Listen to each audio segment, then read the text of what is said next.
That felt a little anticlimactic. There was no music or anything, man. What's up with that? Just a bunch of numbers counting down on a screen. I promise we're going to make it a little bit more exciting for you folks. Thanks for being here. It is a warchant.com live recruiting chat. We got both the dudes here to give you all the information you want. Michael Langston and Matt Lasser. We appreciate you all being here. Let your friends know. Come on in.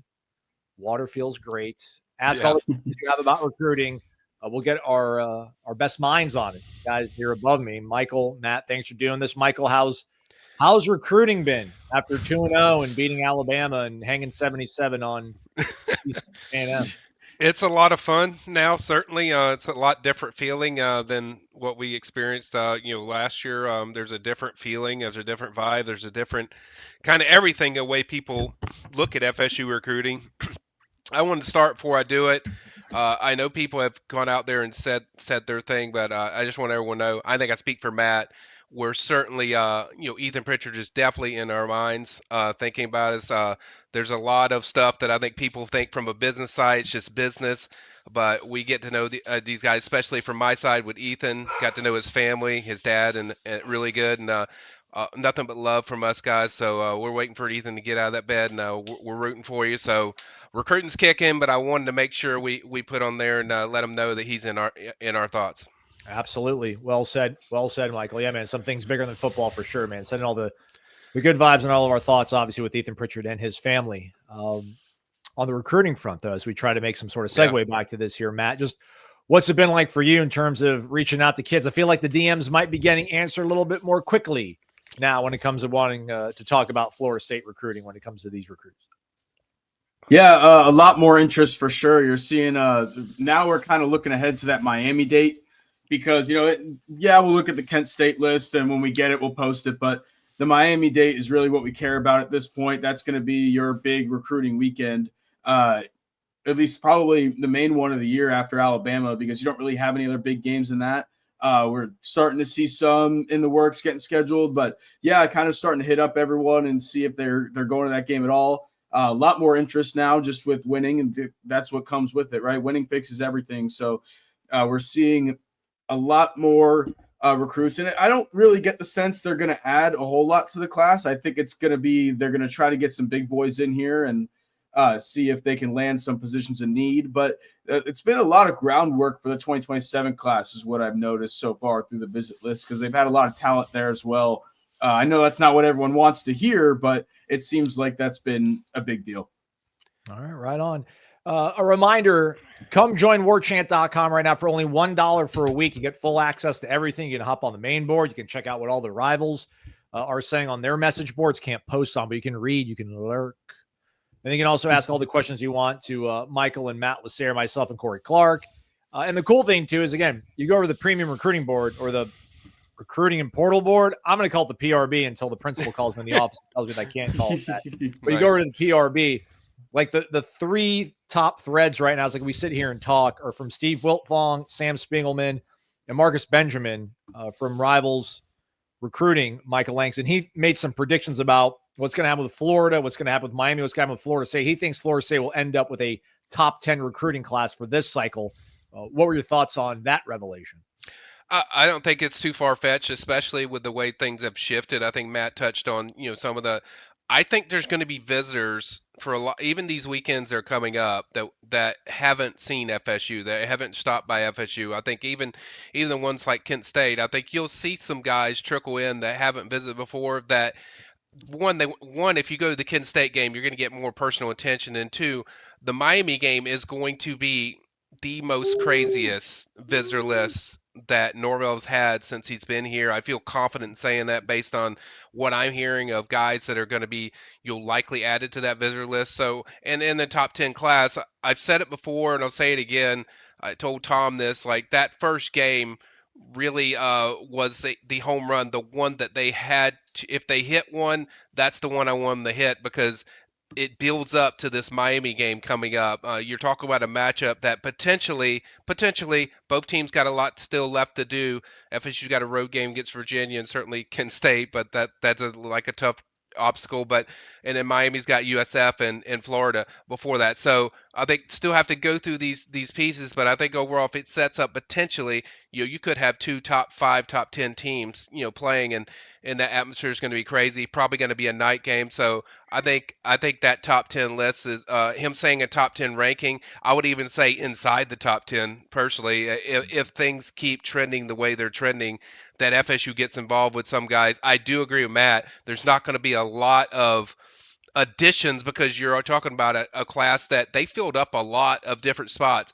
Now I do think they'll attract the they'll attack the edge position and they'll certainly attack the offensive tackle position. I think those are 2 spots FSU really wants to nail it.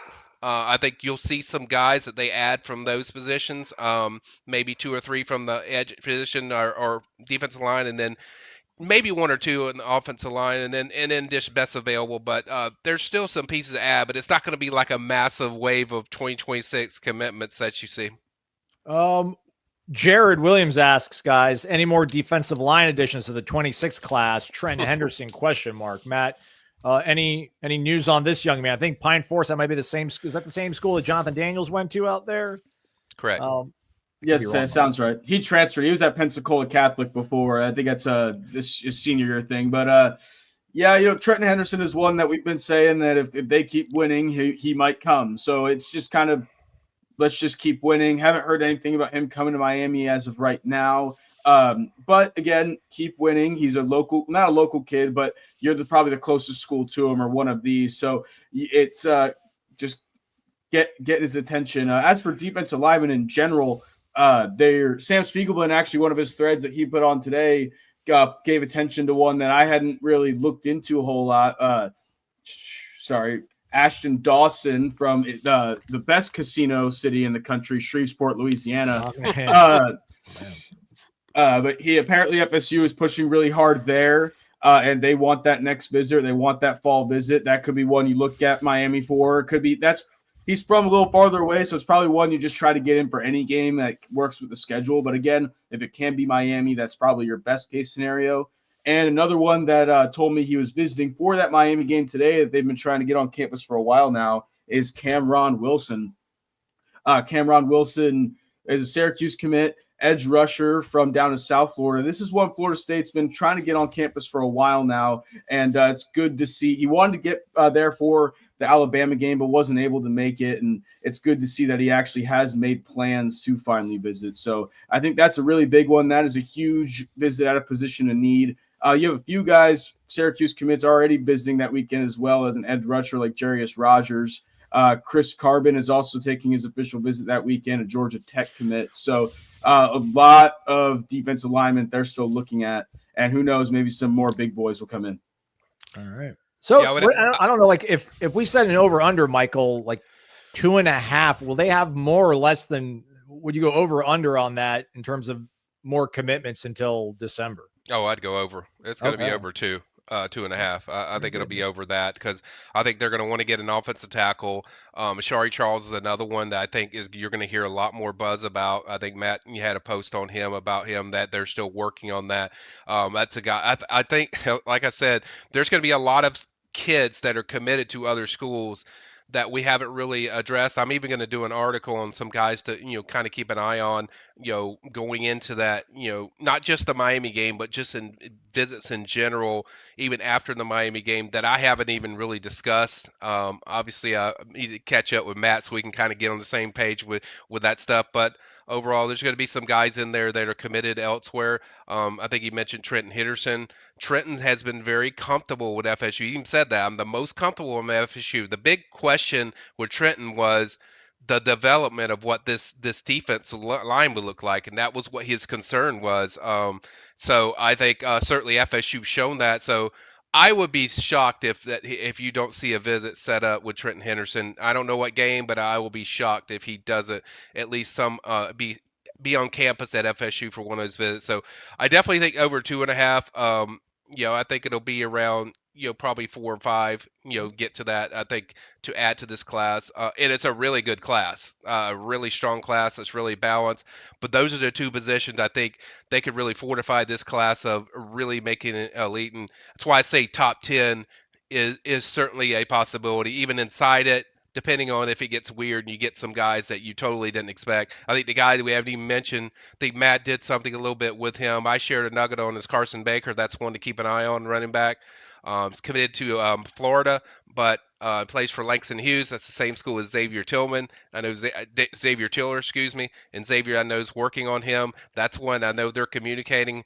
I expect FSU to probably go visit him in this bye week when they have a chance to go visit guys. So I think which probably starts Wednesday or Thursday. So there'll be a lot of guys, man. It's getting fun again, Aslan. This is a little different, and I'm getting used to it. But yeah, there's going to be a lot of guys. There's going to be a lot of buzz, going into just the rest of the season because of that Alabama game. So again, Florida State currently sits 15th in the on-3 team rankings. The good part about all this success, Matt, is that you can start thinking about flipping people. So King Spleen's asking who's most likely to flip to us from Florida. I'll pull up their commit list. They're currently 13th right now, the Gators. We'll see how long that sticks. By the way, that first guy's from Frisco, Texas. Just wanted to point that out, but he's not flipping. It's I've looked at this list a bunch of times over the past few days since they lost to USF. Still doing some checking to kind of see who could be most likely. The ones that come off top of the head, obviously, Michael just said Carson Baker. I feel right now he's pretty comfortable with his UF commit still, but again, if Billy gets fired, everybody's on the table, right? CJ Bronow is one who told me he doesn't talk to FSU that much right now, but officially visited FSU earlier this summer. Same with Gurville, who's right above him. Hezzy Kent is a guy who's listed as offensive tackle, but if you talk to him, he is very adamant on he is a tight end, and he's a bigger tight end, which is cool because you've seen how FSU has used Mark Easton, and he's listed at 320. That's not. He's huge. This gets even. He's huge. Scared of that. Like, talk about the trick plays you can run with this guy. But I know they would still take him, and again, still doing some checking to see how much they're talking to these guys. But it's hard right now because it's touchy-feely, right? Like, these kids don't want to be like, oh, yeah, I'm talking everywhere else. Oh, UF's not good anymore. But so they kind of, you got to slow roll it. Caden Hall is another one who that kid actually grew up an FSU fan. And he didn't actually get to his official visit because he committed to Florida before that. But again, he visited multiple times over the spring, was at a spring practice, was at a junior day. So there's a lot of commits on that board that you could see Florida State coming back on. You just kind of got to wait and see. Michael, you leaning towards anybody? What about CJ Bronow? I mean, come on, man. Let's dream the big dream if we're going to dream. For me, my eyes are on Carson Baker. I think I go back to Carson Baker's recruitment when he visited FSU. I got the impression, and the intel I got was the family really liked FSU, especially his mom was really connected, loved FSU. FSU covets that speed. They love just what he would add to that. Now, I agree with Matt. He's still pretty comfortable with Florida, but as that thing goes on and it keeps trickling down, the more Florida struggles, and they got a lot of tough games. It's going to be hard for them to have above 500 record with the teams you see they play. So that's the guy that I've got my kind of eyes on. Hezzy Kent's good, but I just feel like that's one that, unless he could get fired, and then everyone's open, as Matt said. But for me, it's the one I look at is Carson Baker. It seems to be the one that makes the most sense. The connection, how he feels about FSU, how his family, people around him, the intel of how they feel about him. So that's the guy I'm kind of watching as these weeks go on with FSU and these other teams. If it's on that commit list, that's the guy I would kind of focus on. All right, right on. Peter Shields is in the house, and he brought Andrew Jackson with him. Shout out, Peter. Nice. Come on home, Florida commits. Yes. Wow. Yes. That's great. Dude, after they beat Long Island, their social media team Napier said something either before they took the field or after the field about there's something special going on in Gainesville right now. Yeah. And it's like, man, yeah. Spot the ball, man. Yeah. There is something going special. Yeah. Alex Chang says, by the way, thank you, Peter Shields. Thanks for that $20, man. We all appreciate it, man. Thank you very much. Out of your sensei. Alex Chang says, I ran into Matt Lassere this past weekend. Top lad. Keep up the great reporting. Nice. Is that a Yeah, I pledge? hope. Is he a pledge or Yeah, is he an exactly. actual civilian? Yeah, I hope he ran into me because he was staying in my apartment. But yeah, that's just my buddy. There you go. Out, There out, you go. out. Good thing. Good thing. What about Miami? Like, is there anybody that Miami's after, guys, that Florida State's still trying to elbow into and get a Yeah. inside edge on, Matt? I guess you got somebody maybe in mind? So Miami's after him, but Texas commit Derek Cooper is one that there's kind of some buzz around. And it's been a little bit of a low-key buzz, like nothing super major at this point. I mean, if you watch anything on On3, you see Steve Wiltfong kind of hints at it, but it's never the biggest thing he brings up when it comes to Derek Cooper. He always says Miami's the biggest threat to Texas, but Florida State is there. Florida State has been Coach Yak is always very good at keeping contact with these kids throughout the whole recruitment, even when they're committed elsewhere, even when they flip from Florida State to somewhere else until the very end. And even if we haven't known about it, I guarantee you Yak is probably talking to him. I mean, back in I think 2 summers ago, when he camped, Florida State was the top school for Derek Cooper. So they've stayed in this recruitment. He's a phenomenal athlete. I talked to some people around him in that recruitment today, and it looks like he's going or he's trying to visit for the Miami game. Whether he's looking at Florida State or Miami, I don't really care because he's driving all the way up from Tallahassee and he lives from South Florida to see Florida State in Tallahassee. If he wanted to just look at Miami, and I'm saying this because someone said it on the board, like, oh, I think he's just coming to look at the Canes. He lives 30 minutes to an hour from the Canes, so why would he come all the way up to Tallahassee just to see them? But it's that visit isn't set in stone right now from what I'm hearing, but it's definitely one that Cooper wants to take. Yeah. Quarterback. Oh, go ahead, Michael. Sorry, go ahead. I was just going to say, to Matt's point, there was a lot of kids that came up they ain't going to admit it, but there's a lot of kids that came up to FSU, Alabama that wanted to see Alabama. But then they got reversed where they saw FSU just take control of that. And so you just want them there. It doesn't matter, the reasons or who they're rooting for, or who they're watching. Now, I'm very skeptical about Derek just because we haven't heard a lot of buzz or connection that connects the dots, but certainly Edwin Joseph is very tight with him. That's one that they both know each other really well. It goes way back. There's a very good tie there. Yak does a really good job, as Matt alluded to, that the connection and what FSU's doing the running backs. That's very enticing, and people I've heard through the Derek camp is like they're very high on what they see with the FSU running game, how dedicated they are running the ball, probably more dedicated than most of the teams that he's involved with. If you look at their numbers of what they've done running the ball, so I do think there's legit interest. It's just will they be enough to do it? But just having him on campus, and you'll see that a lot. We always do the over under. If there's going to be more than 3 5-stars, I'd say over. As far as that Miami game.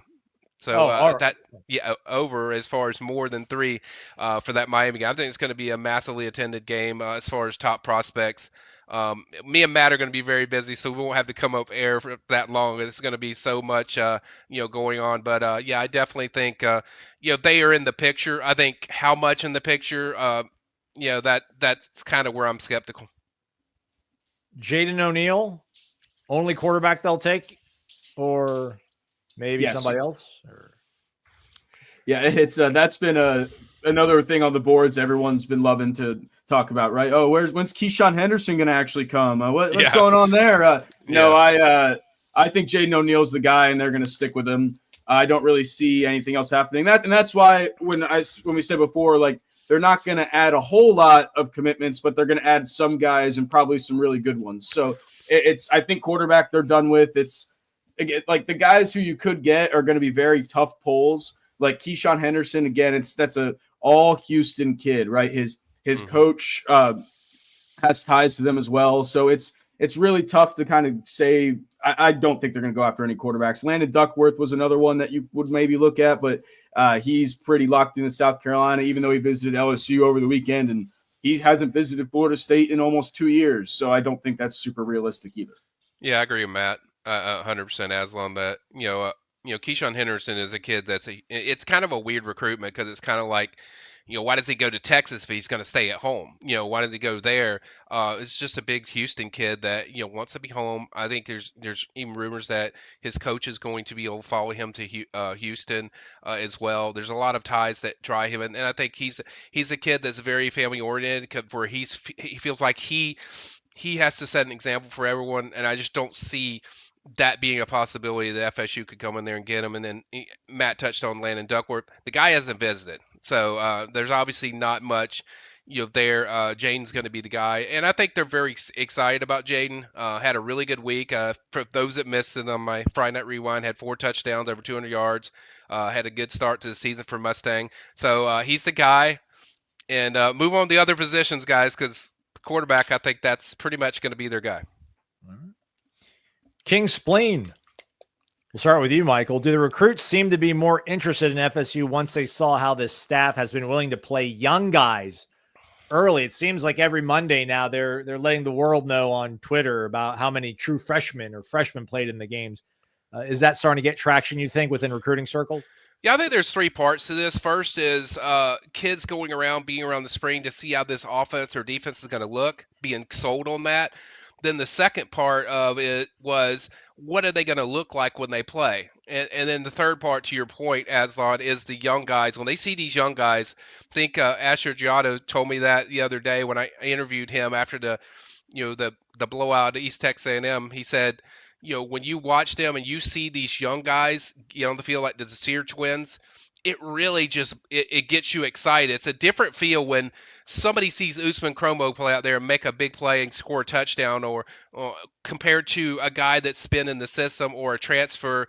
It moves the needle a lot more. So yeah, it's definitely moving the needle with a lot of prospects. We see that with whether it's receiver, running back, defensive line. I think more so defensive line from what I've heard lately, because they're seeing all these young guys get in there, and then when you see that, you can envision yourself in that kind of spot. So I think it's certainly moving the needle. They keep this up, it's going to definitely make a real good splash. I think we touched on how they're not going to add a lot from 2026, but they're going to add some potential elite guys. But I think I would keep an eye on from this Miami game, 2027 elite guys, where you start seeing that class build up. I think you could have some big pledges coming off that game, assuming things go right. Anything to add on that one, Matt? The true freshman. I mean, it's different, right? Like, it's been a long time, if ever, that Florida State's had this many true freshmen play, and not just the East Texas A&M game, but also gotten to the Alabama game, clearly. Yeah, it's like it's refuting that old Miami narrative where Florida State only gets portal guys and doesn't develop, right? But it's it's always good, and that's probably why they're posting it on Twitter so much, is to show these kids that they're willing to play anybody. And I think Norvell, since last year, had to be that way, right? When after the what do we call it, like the youth revolution or something towards the end of the season, like free the youngins. That's what it was, free the youngins. Yeah. So I think ever since then it kind of shifted to letting these young guys play, and because and I think the new staff really helped with that, with the fresh set of eyes, that the best guy on the field is going to be the one playing for us. And Tony White really showed that with that first 2 deep. When Donnie Hebert and AJ Cottrell made the 2 deep, that anyone, and if you earn your position, you are going to play. And that is no matter how old you are, how many years of experience, whatever. So yeah, that resonates with recruits for sure, because it shows that they can make an impact right away. And I saw someone ask about Kevin Wynn. Kevin Wynn's one guy who is probably going to make an impact as well as a freshman here in a few weeks. So it's one of those things where everyone's going to eat. All right, moving along. We got Jason Brown on Facebook. Is there, I don't know, is this or there? Is that a preposition? Anyhow, has there been a change in approach that's boosted the high school recruiting, do you think, Michael? I think it's a slight change, but it's been pretty similar. It's more the people you have, recruiting them. I think there's a more of aggression of certain, spots you have. We've started Tim Harris Jr. have a really good recruiting season, probably one of the most popular coaches out there. With the receivers you look at they have on the board, certainly Terrence Knighton's put his impact and imprint on, the way they recruit. I think it's more the guys they added and the impact of aggression there. But I think overall, from whether it's from the outside or NIL perspective, I think it's gone steady. Certainly, it's gone up since that Alabama game. I mean, I'm sure the checks have been dropping, right after the Alabama game for NIL, pretty heavily. But I think overall, they were pretty aggressive what they're doing. But I think it was more controlled of how they're valuing each guy. I think it's a more controlled product as far as the NIL part, but from aggression standpoint, I think it's a little bit higher, but I don't think it's like a massive difference.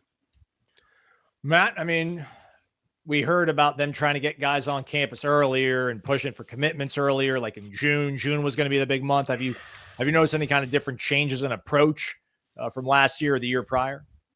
Yeah, I think the biggest thing has been the willing to take commitments earlier. I think you saw last cycle, that last visit ends up being really big, right? And this year with NIL deals and everything, you see guys sign early on, right, and get taken off the board early. So you saw the change of approach was more of you want to get your top guys in as soon as possible to show them, and then maybe they can lock it up after that. And you saw that go on as how like normally that last weekend is huge. This past year, that official visit weekend was kind of small. So it's just, keep pushing for those early commitments and get them in the fold early. And that way, at least you have something there, right? Even if they're still visiting or whatever, that you have something there and you have them in the fold and you can talk to them like that. And I think that was the biggest thing, because there would be guys who would be takes at Georgia, but they wouldn't be takes for FSU early on, which was kind of weird. They would just like wait it out. But yeah, I really like the change to that, to where they were taking commitments mid-June and taking commitments earlier on in the spring as well. Not good business to be giving away things for free, man. But I saw you got a story about a offensive line that's currently committed to Syracuse, Matt. Is it a overwhelmingly encouraging story, or is it more of a mixed bag? I would say from talking to him, it's a mixed bag, but I think it could turn into encouraging very quickly, because he is coming back for the Miami game. He gets along with Coach Herb Hand a lot, and this was a weird one, because it sounded like, at least from talking to him on the phone a few days ago, it sounded like the communication fell off a little bit with Florida State, but he came back with his brother over the weekend for East Texas game, and kind of seems like that communication is going to be back. He said, I think it's going to be a lot more now. I asked him, is that because it starts of the season, or like what was it? He was like, yeah, that's part of it, but we were also all busy prepping for our season. So I think a lot of it has to do with the season personally, but he'll be back for the Miami game. When I say with these kids like committing to Syracuse, or kids who commit to Michigan, Ohio State out of Florida, that's a long way from home. And it sounds all good and dandy when you do it in June until 6 months later. But when it comes to December and you're about to sign and you're leaving in 2 weeks, it's kind of cold in Syracuse. If we could get that Jerry Wilson clip of talking about him putting the boots on in the snow for 4 a.m, like and that's mom can come drive up from Melbourne whenever, but the flight from Syracuse to that area is hard to come by. So not that it matters for these kids anymore, but it's expensive. So it's again, I think that all that factors into it too. And we'll see. His brother, from talking to him, was clear his brother liked his brother liked FSU as well. So I think that'll keep him coming back too. All right. Yep. Yeah. I don't know what they talked about. I think they might have said in Mississippi, or maybe it was a Florida thing. It's just like everybody loves Oregon until it's signing day. Yeah. Yep. Everyone's like, oh, I'll go. Oregon's great. And then it's like, yeah, man, it's a long flight. It's really rainy. It's cold. That is impressive, though, what Fran Brown's doing at Syracuse right now. There's a lot of Florida guys on that commit list. Is Calvin Russell in the mix for us, or is that more, would he probably stay at home in Miami? That to me feels like one of those kids that ends up leaving Florida and like has like a 70-yard reception season. You're like, how did we let him leave the state? Yeah. Oh, you mean Jeremiah Smith? Yeah, no, he's talking about Calvin Russell. Yeah, it feels like that one's more of a reach to me. I don't see somebody flipping him. If they did, it would probably be Miami if I was picking a team. But FSU is certainly in the picture. But he seems to be a kid that's enriched in what Fran Brown's doing.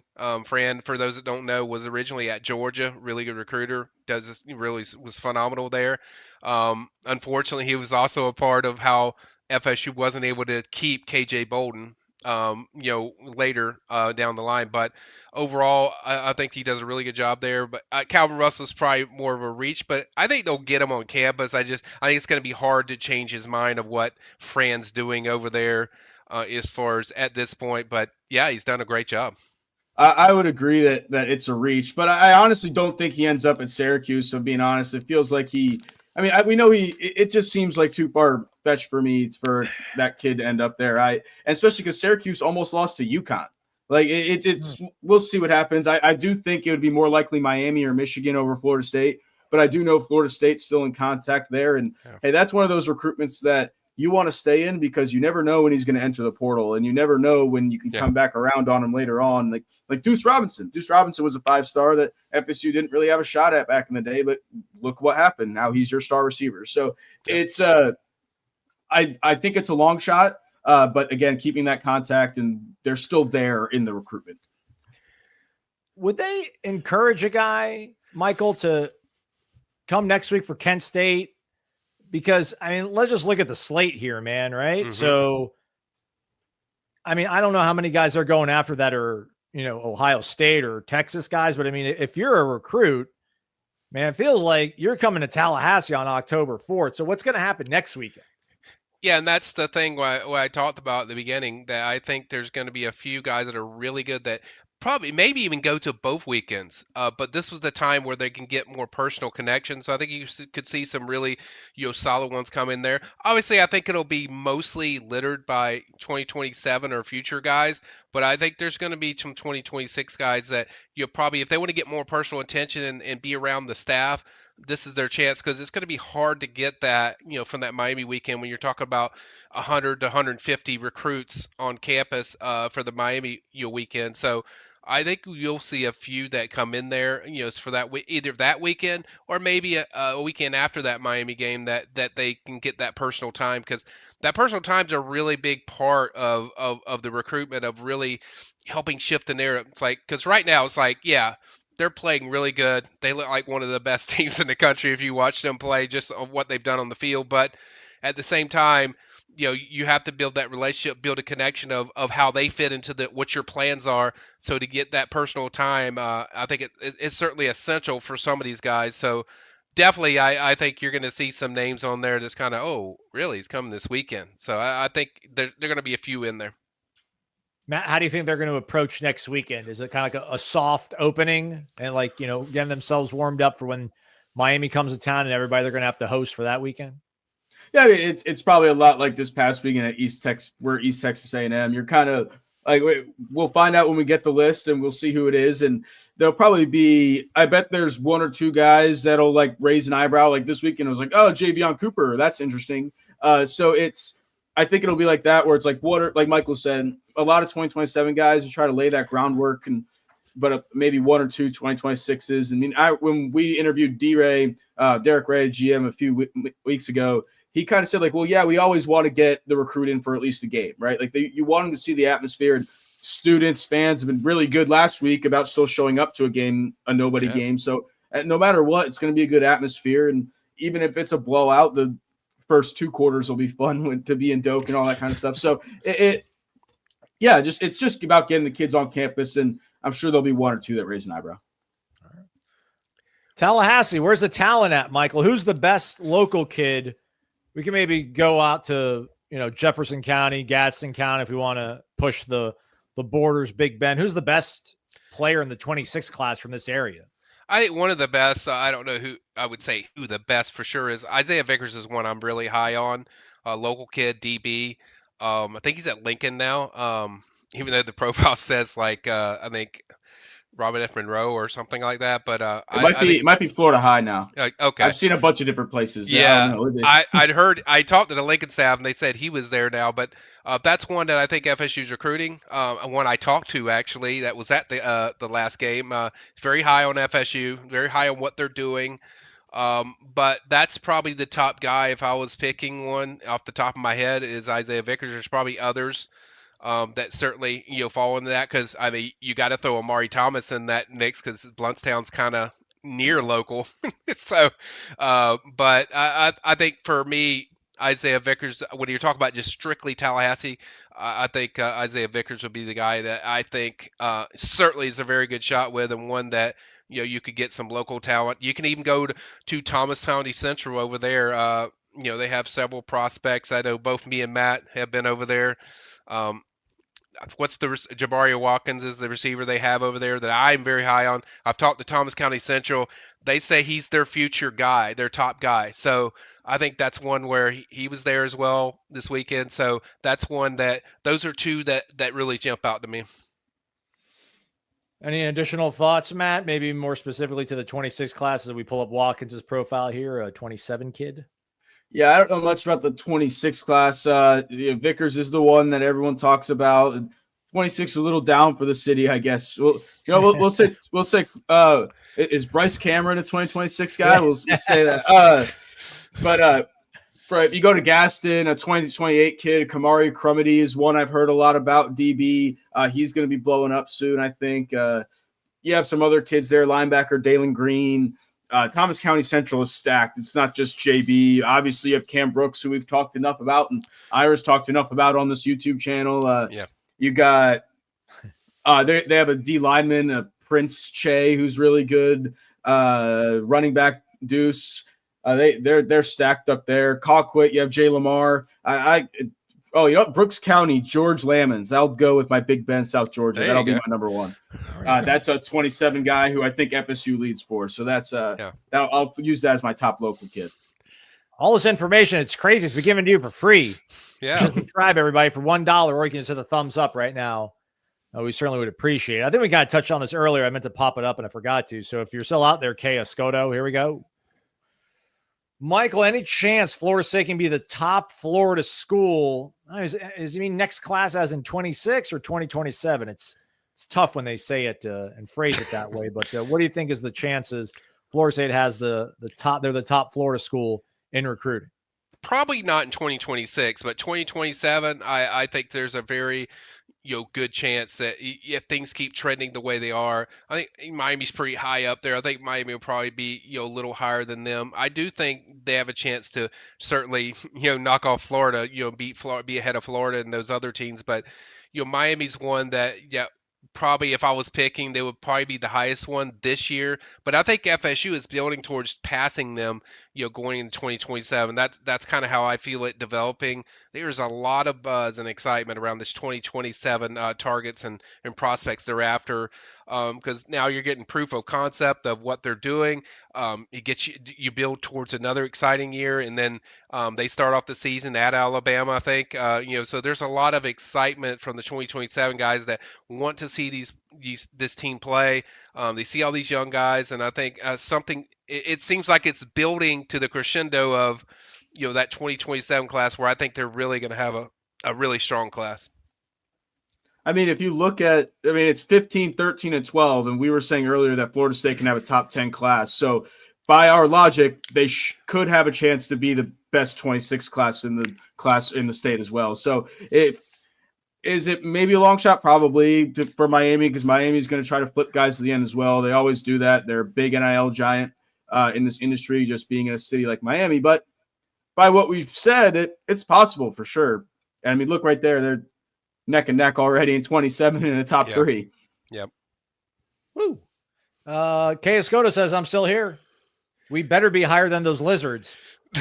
What would have to happen? Well, I mean, you shouldn't say what. I think we all kind of would know it would have to happen. Yeah. But like, how shocked would you be, Michael, if Florida ends up having a higher rated recruiting class than Florida State 2026? Like, we're talking December. We're talking 3 months from now. I'll be surprised. Like scale of 1 to 10. 10, Anton Smith, holy crap. 1, slaughtering East Texas A&M the way they did. My surprise level will be about a 9. Okay. I don't think they'd have to fall off a cliff, Florida State, to I just don't see it happening. Personally, I think Napier's going to get fired, but that's just my personal opinion. But I think the schedule is just too tough when you look at their schedule. Crazy. I mean, it's ridiculous. It's ridiculous. You play LSU this weekend. You got Miami coming up. You got Texas. You got Texas. I mean, it's going to be hard. And there's already the pitchforks are already out. Really. I mean, it was really nasty last weekend. So the chances of that being smooth and FSU not being able to capitalize on it. Yeah, I'd be surprised. So I definitely, my surprise level would be a 9.5 out of 10 if that happened. Oh my God, Billy, what are you gonna do, man? Look at that. Dude, they play the number 3 team, then they got to go on the road to number 3 team, on the road to number 5 team, host Texas after they come off a bye week, licking their wounds, and then they got to go to Kyle Field the week after that, number 16 A&M, and they might be even higher. That's I mean, like, I want to be in the SEC, but I don't know if I want to be in the SEC if we got to do that. That's too much, man. That's just golly. Like, think about Mississippi State's cool over Alabama. Like, that Alabama game was a really fun weekend, right? Like, it was magical. It was awesome. Yeah. Imagine having to do that pretty much like 9 weeks out of the year, where it's going to be like a really, like, a team that's either ranked or has like a huge following that's coming to Tallahassee. It's gonna be exhausting, but I'm here for it. I'd rather that than Rutgers and Maryland and Purdue. But whatever. Everybody hates ESPN, so we don't want to go to the SEC. Big Harold says you must keep Tony White and the defensive staff like we did with Mickey Andrews. I don't know if it's going to work out like that, Michael. But what have been your thoughts, Tony White? Maybe not only the way that he's performed and had these guys play on the field, but what have been some of your first kind of thoughts communicating to him when it comes to recruiting, and then hearing what guys and players have to say about Tony White? He was my favorite coach that I dealt with. He was very impressive. He's very grounded. He's in control. There's not a lot of emotion all the time, but he's extremely likable when you're around him. You see that with recruiting. And then I watched the D-Rob piece where he was breaking him down before they played Alabama, where it was showing his different schemes. And I saw that anyway when he was at Syracuse. But I would echo the comments from D-Rob on the Smash last night that to enjoy him while you have him. He just feels like head coaching material when you watch him. His control, how he is with players. He doesn't differentiate from that when you see him around players. He's very direct about what he looks for. He's not too high in emotion. He's not too low. He feels like he's in control. And then his system is just phenomenal when you watch him watch it. And I always say this about coaching. It's not about what the schemes or the stuff you run or the things you're preaching to kids. It's how the kids reciprocate the information and process it and put it on the field. And they do that at a high extreme level with Tony White. You look at everywhere he's been, it's been that way, where it's Nebraska, Syracuse, and now Florida State. That when I see him, I just tell people, like, they're going to do everything you can do to keep him. But I would say, to be realistic, it's going to be tough to hold on to him the next few years. Matt, are recruits about as impressed with Tony White as Florida State fans are right now? Yeah, I think so. I mean, everyone loves Tony White. Tony White is just an awesome human being. Like, he lights up a room. He's always fun to talk to. He makes time out of his day for everyone he walks by to say hello and stuff like that. Like, he just has that effect on people. I remember when he first got here in the spring, someone came up to me and went, "Yeah, he gets it. Like, this guy really gets it." And that's all that was told to me. And yeah, he's just has that reaction. Or even Chase Lofton, tight end, or I guess wide receiver now, who was from Nebraska, said the guys who came from Nebraska because obviously Nebraska was recruiting him heavy and trying to flip him. The guys who came from Nebraska were his favorite coaches. So that just goes to show the impression they make on even kids they aren't directly recruiting, even on just the program in general, right? I remember one story is we were sitting out there pretty early on. I think it was a junior day in the spring. Ephraim White came up, and Ephraim White was listed as an athlete, but Florida State's recruiting him as a wide receiver. And it was probably the first time him and Tony White met, for being honest. Pulled him up to the side and was trying to convince him to play DB for him when coming here. So that just kind of shows you his personality and just how he treats people and how he is just with everybody. I think he probably would rather be a head coach in college. I think Tony White could be a defensive coordinator in the NFL, like a really good defensive coordinator. Yeah, in the NFL. I mean, he can connect with anybody. It feels like. Absolutely.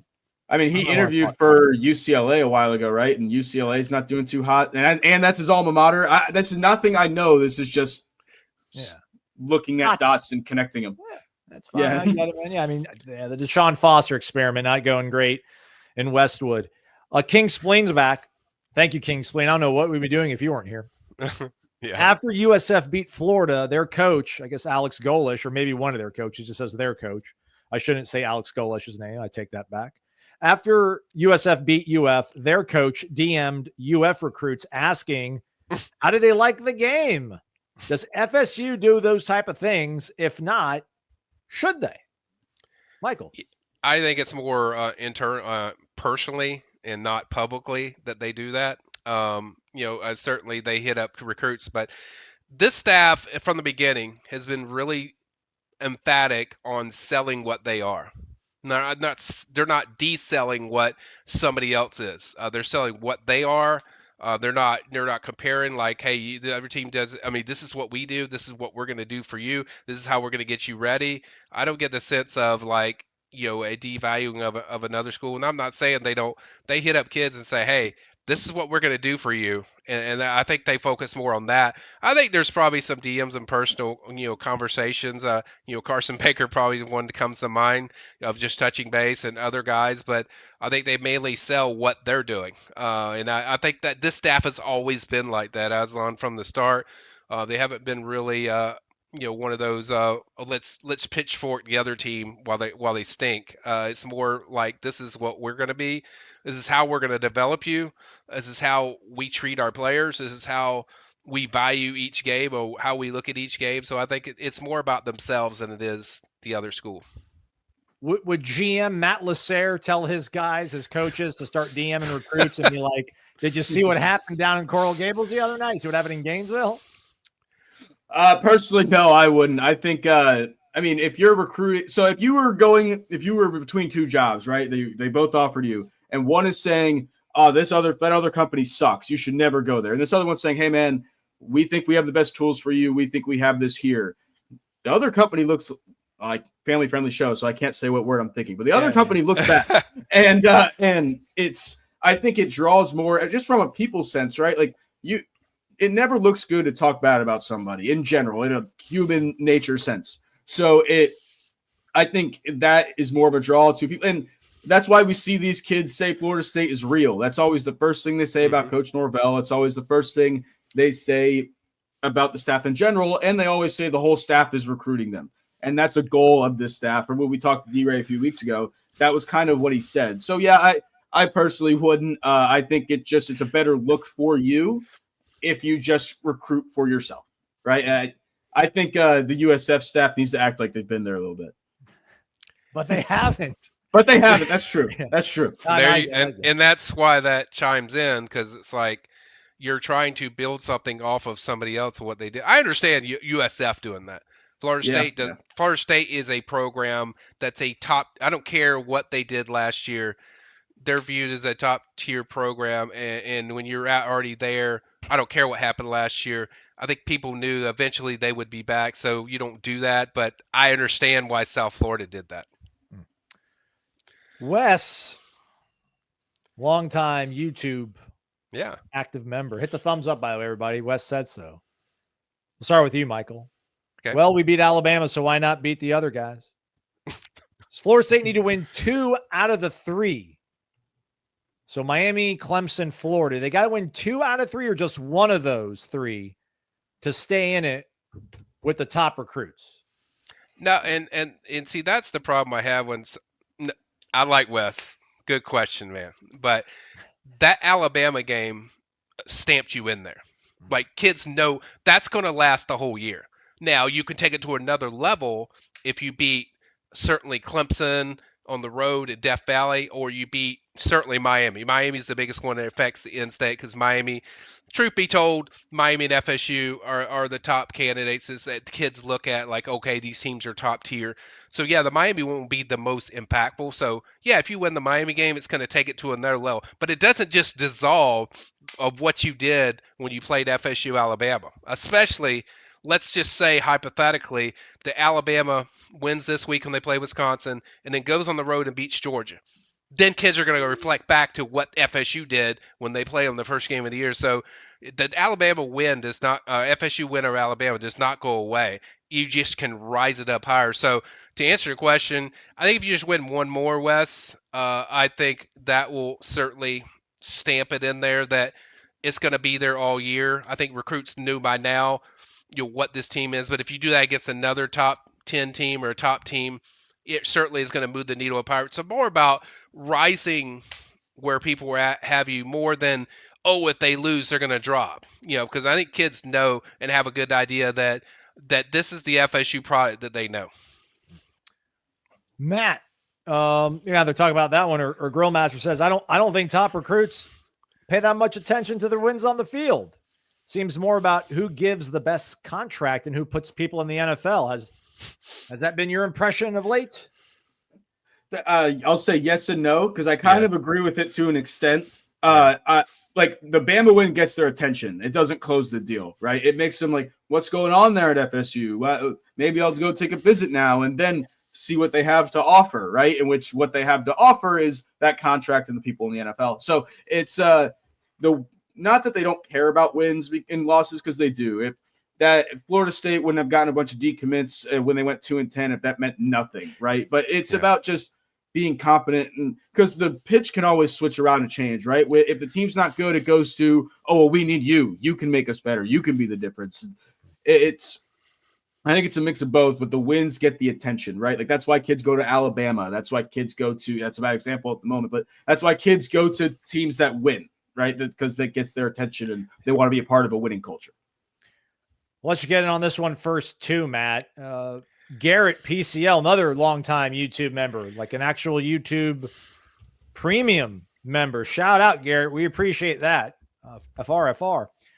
Who do you think's the most underrated recruit for Florida State right now, Matt? As I pull up the list here on the screen, we got Chauncey Kennan, Booker High in Sarasota, strong program. Isaiah Williams, Ernest Rankins, Devin Carter, Lawrence Timmons Jr., the third. Xavier Tiller, Ephraim White, Brandon Bennett. You know the guys. I'm scrolling. Who aren't we talking enough about? Who do you think might be one of the more underappreciated, underrated recruits Florida State has in the camp right now?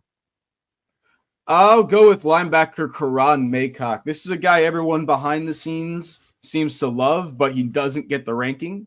There was a bunch of top schools pushing for this kid. Right at the end, he had Alabama and Miami right there. So that should tell you enough about what happened. Like Miami really wanted this kid. This kid is looked at as a top linebacker on many people's boards. So I would say that's a big one that you held on to over the summer period. Because remember, he had that weird thing where not a lot of kids do it, but they kind of mention it, that it's like, oh, I'm going to make my final decision on this day, even though I'm committed. But it's he never actually did that. He just stayed quiet and stuck with FSU. So this was a very big keep that I know the staff and everybody was very happy about that. And man, this linebacker class is a chance to be loaded, because everyone views him as a 4-star. I know he's ranked as a 3-star, but everyone views him as a talent as a 4-star. So if you can get him, you have Isaiah Williams in the fold, who I think both me and Michael think is not going to flip again. Yeah. And DQ Forkba you're still involved in. If you can get all those three, you have a damn good linebacker class. And Noah LaValle is rated high in the state of Georgia too by a lot of newspaper and people who cover that area. So it's got a chance to be a damn good class. What do you think, Michael? Who's the most underrated recruit right now that Florida State's got in the fold for 26? Well, I'll go with one of the last guys that committed to him, Deron Parks. That's the name that always pops up to me. He always pops up to the people that I talk to, different people that scout and evaluate, just that help me sometimes. And he's the name that always comes up, like his development, how he projects to, the college level. He is one that is going to be a tremendous player and prospect for FSU. He pulls really well, can play at tackle, can play at inside if you need him to. Very strong, and I love the way he finishes. And every person that I've never had this happen, like every person that hasn't watched Deron Parks' video and then they watch it, they hit me up that scout him. Ooh. They're saying like, this guy is going to be an impact player immediately. So for my choice, it's Deron Parks. I agree with Matt. Maycock one's kind of perplexing too. But for me, just Deron Parks is the one that I've heard the most consistent about, that I feel this kid gets a year in the system, get his body right, get the nutrition right, and then gets the technique round with Herb Hand. I think he's going to be an impact player, pretty early for FSU because of just how he projects to the college level. Yeah, man, he's back in West Virginia, but the footage you're all watching right now on your screen, that's from his time in Florida. So yeah. Going up against some big time talent. And yeah, man, I mean, with what we've heard about from Sandman Thomas, it's Thompson or Thomas? Thompson. Thompson.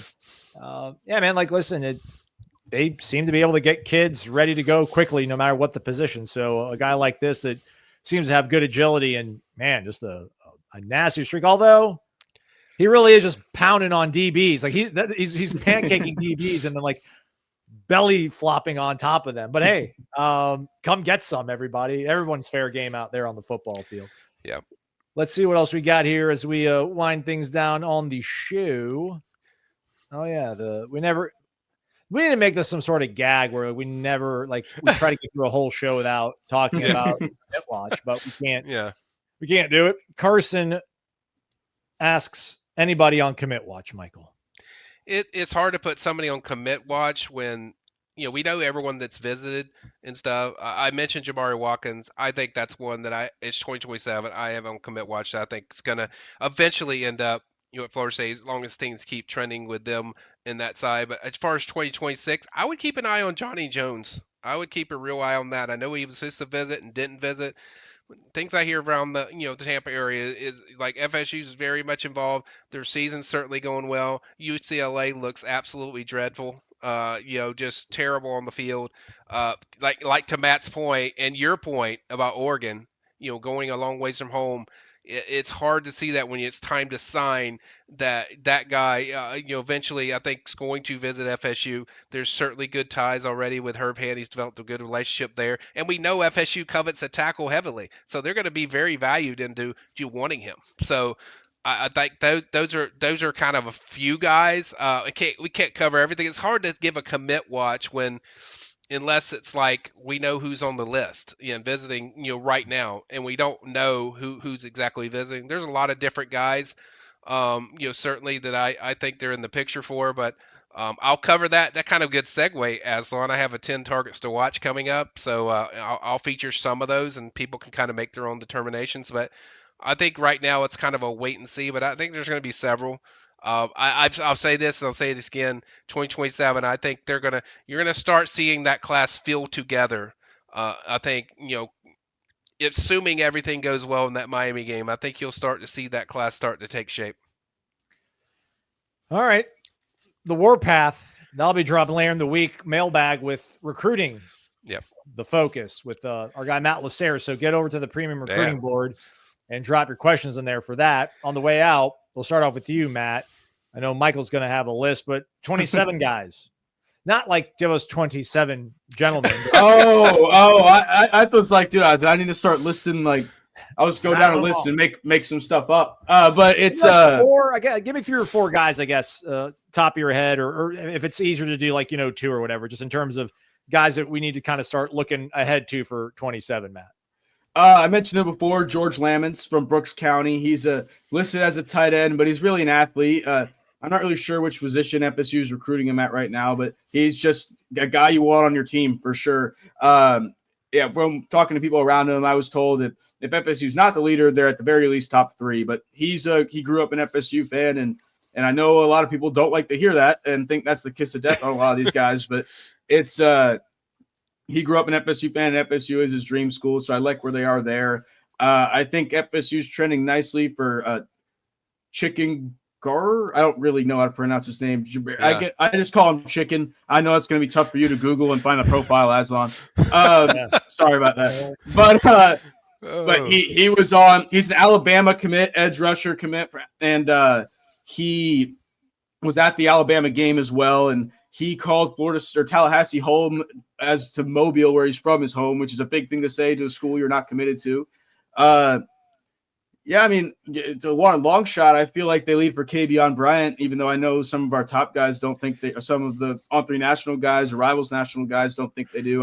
But I do like where Florida State stands for him going into. He hasn't visited Texas and Texas Tech yet before making a decision. So right now, I'll say FSU's in a good spot there. So there's 3. I like where they're at, but yeah, he was at SMU over the weekend.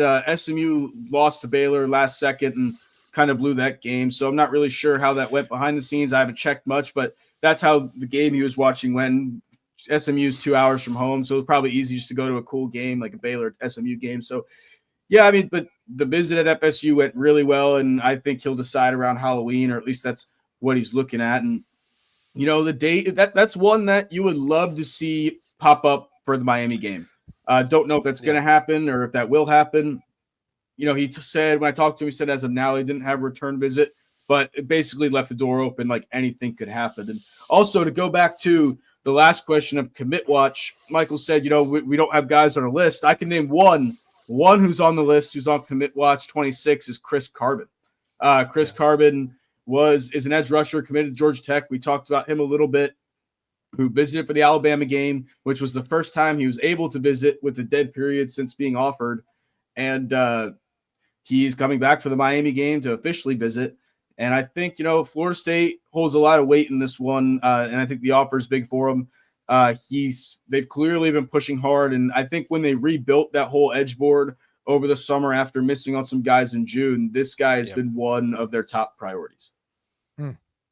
All right, there we go. Michael, 2-3 guys, 27 that you think Florida State's in the lead for right now. Well, Matt pretty much took all my guys, so I think Kavion is definitely up there. I think Texas Tech for me is the biggest competition that I see, just because they're going to lay it down. But Black overall, gold. I think from a relationship standpoint and a production standpoint, a product standpoint, certainly FSU, I think there are a lot of buzz from people around him that it's really big. So those are certainly in there. I won't say 2026. I'll give you 2026. DQ4 probably is the one that kind of keep an eye on. I think FSU's positioned himself pretty well with that one. So I think that's one I'm starting to feel good feeling about with that. 2027, man, it's so hard to just have guys pop in your head, but give me some time, guys. I'll get to that next week. But I think for me, I think Matt touched on the ones that I would probably list. Couldn't find the chicken dude. I think you're playing a prank on me, Matt. I don't believe I'm you. not. I swear I'm not. It's Jabarius. It's Jabarius Garor. Gare, and it's spelled like G-A-R-R. All right, stand by. Here we go. Oh, from Viger. Oh, Viger's always got some talent out there. Yeah. So Jabarius is an easy name. I mean, I got to call the guy Chicken. That's his nickname. That's what everyone calls him. All right, well, there he is. It's on his name tag too and everything. So yeah, nice. All right, the conversation is going to end here on YouTube, but it never stops over at warchant.com and the recruiting and portable board. Yeah. PRB. Portal and recruiting and PRB. The PRB is alive and well over at warchant.com. You can ask questions to Michael and Matt any time of the day, and they'll probably hop in and answer them for you. Got to give us $1, though, for a week. And then you're going to be like, all right, man, this is pretty good. I really like Florida State. This makes it that much more enjoyable to follow them. So I'll do this. And we'll also give you a 1-year subscription to The Athletic, everybody. So go check us out. We certainly would appreciate it. Thank you for being here at the thumbs up on the way out. For Michael and Matt, I'm Aslan. Stay connected to warchant.com, the ultimate Seminole sports source. Thanks, guys. Thank you.